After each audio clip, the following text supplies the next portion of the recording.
अस्सलाम वालेकुम। बलूचिस्तान में मानसून बारिशों का 30 साल रिकॉर्ड टूट गया। बड़ी तबाही, 120 अफराद जाबहक। बलूचिस्तान से दूसरे बड़े सैलाबी रेले ने सिंध में तबाही मचा दी। क्या आप हालात हाजरा से आगाही हासिल करना चाहते हैं? खबर के पीछे छुपे असल हकाइक जानना चाहते हैं तो अभी सब्सक्राइब कीजिए जिलमिल पाकिस्तान को और साथ ही घंटी के निशान पर क्लिक कर दें।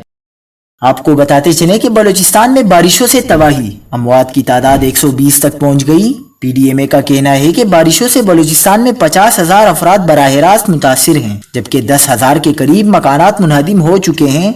कोयटा कराची नेशनल हाईवे समेत 640 किलोमीटर सड़कें टूट फूट का शिकार हैं, जबकि 12 राब्ता पुल या तो सैलाबी रेलों में बह गए या मखदूश हाल में हैं। तकरीबन 2 लाख एकड़ जरी राजी भी बारिशों की नजर हो गई, जिसके बाद सूबे के तमाम 34 अजला को आफत ज़दा करार दे दिया गया है।